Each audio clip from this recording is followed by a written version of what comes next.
Hey, salut à toi, c'est Cher, j'espère que tu es en forme. Alors aujourd'hui, c'est notre rendez-vous mensuel, nous allons parler des plugins Obsidian. Donc si jamais tu es nouveau, sache que chaque mois, je te présente tout simplement une liste de plugins Obsidian, donc un plugin dans le logiciel de prise de notes Obsidian. C'est une sorte de micro-logiciel que tu peux lui ajouter de manière à réellement l'adapter à ton besoin. Il y en a des milliers qui existent, et donc chaque mois, j'essaie de trier parmi les nouveaux qui sortent de manière à te montrer une petite sélection. Alors premier plugin, le plugin Dashboard Navigator. L'idée de ce plugin, c'est de te permettre d'afficher en fait un dashboard qui te permet de mieux naviguer dans tes notes. Donc tu vas pouvoir afficher tes notes par type d'information et tu verras, il y a quelques affichages sympas que je vais te montrer. Alors premier très bon point que je voulais te partager par rapport à ce plugin, c'est que en fait il n'y a aucune configuration à faire.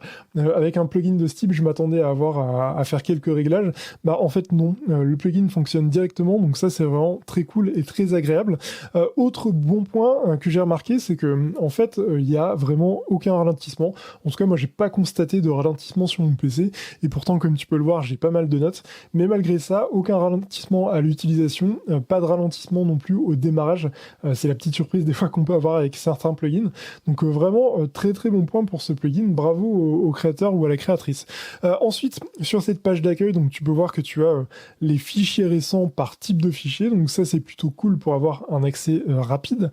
Et enfin ce qu'on peut faire c'est tout simplement cliquer donc par exemple sur Notes, et de cette manière on passe en mode navigator et on a les différentes notes en fait. Donc là c'est une liste, après dans les paramètres on peut régler le nombre de notes par page, et puis après on a quelques petits filtres. Et donc si par exemple je tape Obsidian juste là, je n'aurai affiché que les notes en fait qui contiennent le critère Obsidian. Donc ça c'est vraiment cool, vraiment très simple, j'ai trouvé ça très agréable à utiliser. Et après, ce que je voulais te montrer, c'est que côté paramétrage, côté personnalisation du plugin, tu as quelques petites infos que tu peux changer, donc comme par exemple le format de date, la taille des fontes, la taille du texte, le nombre de notes que tu veux afficher, les couleurs, etc. Donc voilà, un plugin très sympa et que je te conseille de tester. 2. Le plugin Better Recall, donc un plugin qui permet de faire de la répétition espacée dans le temps.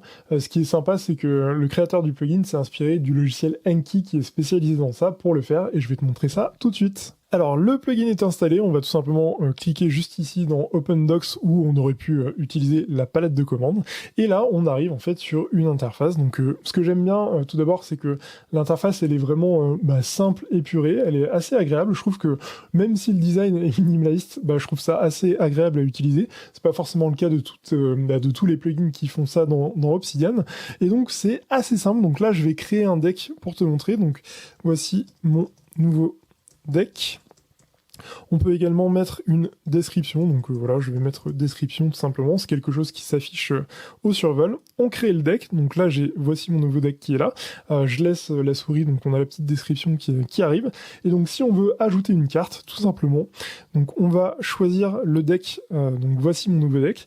Alors là, le type, je pense que ça doit être certainement peut-être des choses qui vont venir plus tard dans le plugin, ou alors je n'ai pas trouvé la fonction, donc si jamais tu sais à quoi ça correspond, n'hésite pas à me faire un message. Et donc on a notre question donc, qui correspond à la face avant de la carte, puisqu'on part du principe que c'est un deck de révision, donc un deck avec des cartes. On essaie de répondre à la question, et en fonction finalement du niveau qu'on s'attribue par rapport à si c'était plus ou moins facile de répondre à cette question, on va soit mettre easy, donc là l'algorithme nous reproposera la carte de révision que dans 4 jours, et après en fonction du niveau de difficulté, donc soit on va demander à réviser tout de suite la carte, ou sinon on va demander à réviser un peu plus tard. D'ailleurs à ce propos je trouve ça assez curieux, parce que je vois que good et hard tous les deux sont à 10 minutes, donc soit c'est peut-être un petit bug du plugin, ou alors peut-être qu'en fonction du niveau, si c'était plus ou moins bien, il te reproposera à différents intervalles. D'ailleurs n'hésite pas à me dire si jamais toi tu sais la réponse, peut-être qu'il y a un truc que je saisis pas ici. Et donc là je vais dire easy, et enfin je peux quitter finalement mon deck de révision, et là la carte n'apparaît tout simplement plus. Si jamais je veux visualiser toutes les cartes qui sont présentes dans ce deck, répondues comme non répondues, je peux les visualiser ici. Si je fais un clic droit par exemple, ça me permet de modifier la carte, de sauvegarder, donc là je vais tout simplement cliquer ici. Je peux également modifier le deck, donc modifier le nom du deck et la description, et puis voilà, c'est à peu près tout, et c'est déjà pas mal. Alors, 2 dernières petites infos par rapport à ce plugin. Donc, c'est un plugin qui est relativement nouveau, donc qui n'est pas encore parfait. Je pense par exemple au fait de pouvoir utiliser une image au niveau de la réponse. Visiblement, c'est pas encore quelque chose qui est possible. Également, j'aurais bien aimé avoir par exemple des statistiques de manière à peut-être afficher les stats par rapport aux dates de révision, ce genre de choses. Mais malgré tout, c'est déjà hyper cool d'avoir déjà accès à tout ça, donc merci au créateur ou à la créatrice du plugin. 3. Le plugin Virtual Linker / Glossary. Donc ce plugin, il est particulièrement intéressant parce qu'en fait, il te permet de créer automatiquement des liens en fonction de ce que tu vas taper dans ta note. Donc concrètement, tu vas taper ton texte et le plugin en arrière-plan va te proposer des liens que tu vas pouvoir faire avec différentes notes qui sont déjà existantes dans ton système. Nous voilà donc sur Obsidian, donc comme je le mettais sur la note, donc c'est un plugin qui n'est pas basé sur l'IA. Donc en fait, dans l'idée, il y a certains plugins qui existent. Je pense par exemple au plugin Smart Connection qui va calculer un score en fonction de ce qu'il y a dans ta note et de ce qu'il y a dans les autres notes. Donc là, non, on n'est pas du tout sur ça, on est vraiment sur du basique, donc il faut que ce soit exactement le nom de la note pour créer un lien.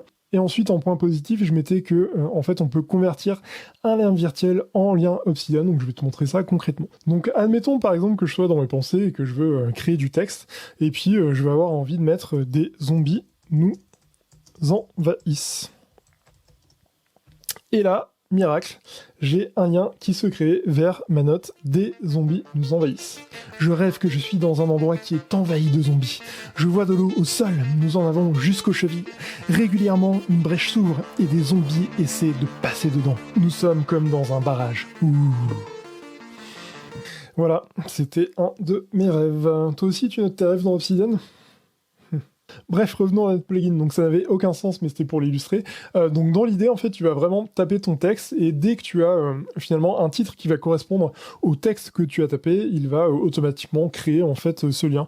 Donc là, j'ai pris quelque chose qui était un peu tiré par les cheveux, même si j'en ai plus, mais l'idée c'était par exemple de taper, si je mets le plugin Timer, et bien en fait j'ai mon lien qui est créé, et ainsi de suite. Donc après, tout va résider dans finalement le titre de tes notes. Et là, en fait, ce que je disais par rapport au fait que ça crée un lien virtuel, en fait c'est un lien, tu peux cliquer dessus, mais finalement c'est pas un vrai lien, c'est pas un lien avec les crochets comme on a habituellement dans Obsidian.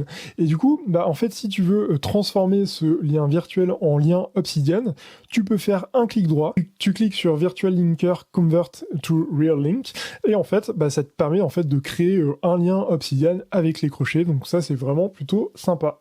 4. Le plugin Vertical Tabs, un plugin qui te permet d'afficher les onglets de tes différentes fenêtres de manière verticale et à un seul et même endroit. Donc ce que je vais faire, je vais afficher plusieurs notes. Donc je vais par exemple afficher celle-ci et celle-ci. Je vais en mettre une comme ça juste en bas. Et ensuite on va cliquer sur le petit icône du plugin. Et ça te permet de voir que tu as les différents groupes d'onglets. Donc left sidebar, en fait c'est tout simplement les onglets qui sont juste là. Right sidebar, donc c'est naturellement l'onglet, enfin le volet de droite. Et puis après on a tout ce qui se passe au milieu. Donc là par exemple on a ce premier groupe d'onglets, donc avec les notes 4, 6 et 5. Donc c'est bien ce qu'on a là, 4, 6 et 5. On peut renommer ce groupe, donc par exemple groupe de recherche X, j'en sais rien, je mets vraiment n'importe quoi. On peut décider également de masquer les groupes, donc si par exemple j'ai vraiment beaucoup trop de notes ici, que c'est un peu fouillis, eh bien je peux venir masquer ce groupe-là, donc là je vais le réafficher, et un peu pareil, on peut décider de se mettre en mode focus, donc je pointe la note sur laquelle je veux me focus, je clique sur cet onglet, et ça me permet en fait de n'afficher que la note que je veux vraiment cibler. Et enfin, pour terminer, donc on a possibilité d'ajouter un nouvel onglet, de n'afficher que la note sur laquelle on souhaite travailler, de masquer les left et right sidebar, donc les volets de gauche et de droite si on veut juste avoir finalement le contenu du milieu. Et puis après, on peut faire des tris, ce qui est relativement classique sur ce type de solution. Donc voilà, je t'invite à vraiment tester ce plugin et à me faire un retour. Le plugin Super Dude Audio Recorder, donc un plugin qui te permet de faciliter l'enregistrement de fichiers audio dans ton Obsidian. Notamment, ce qui est intéressant avec ce plugin, c'est que tu peux choisir la source d'enregistrement et tu peux également faire du multipiste audio. Donc si on se rend dans les paramètres, alors je suis pas un expert audio, loin de là, mais on a possibilité de choisir finalement différentes qualités d'enregistrement. On peut choisir le dossier où seront sauvegardés les différents fichiers audio, et après on peut, comme je le disais, faire du multitracking, donc on peut choisir finalement si on va enregistrer le fichier audio sur un ou plusieurs pistes, une ou plusieurs pistes, et ensuite en fonction de la piste d'enregistrement, on peut tout simplement choisir le microphone que l'on va utiliser, si par exemple on a besoin d'avoir un micro pour un autre interlocuteur. Et enfin, quand c'est configuré, on peut tout simplement faire CTRL-P, taper Super Dude, Hey Dude pour celles et ceux qui ont la référence, choisir l'action ou tout simplement passer sur le volet de gauche et donc cliquer ici. On fait notre enregistrement, donc là on va avoir l'enregistrement qui va se faire et qui va s'enregistrer au niveau de notre note. On stop, et là, notre enregistrement est fait, donc on peut venir le lire. Et sinon, on va le retrouver dans le dossier qu'on avait configuré au départ. 6. Le plugin Volt Explorer qui te permet de mieux explorer tes notes en affichant un explorateur des fichiers. Donc une fois que le plugin est installé, on vient cliquer juste là. Et de cette manière, on a cet affichage qui se fait, on a différents types d'affichage possibles. Là, on est en mode grid, donc quand on a des images présentes dans des notes, ça nous permet d'avoir un affichage un peu sympa. Et puis après, on a le mode liste, le mode tab et le mode feed qui est réservé aux personnes qui ont souscrit à la licence. Donc l'idée, après, c'est un peu finalement comme ce qu'on avait vu dans le précédent plugin. On tape par exemple un critère et toutes les notes vont s'afficher en fonction de ce critère. Et après, on a possibilité de mettre en place des filtres, ce genre de choses. Et enfin, le plugin Volt Size History qui te permet d'afficher un graphe te permettant de visualiser l'évolution de ton coffre, notamment en t'affichant les notes créées par date, et ça, c'est plutôt rigolo à regarder. Et voilà concernant cette sélection de plugins de septembre, donc comme d'habitude, n'hésite pas à me partager si tu as testé des plugins, si tu en as trouvé certains plus ou moins utiles, et comme d'habitude, n'hésite pas à t'abonner, liker, partager, et je te dis à bientôt pour une prochaine vidéo.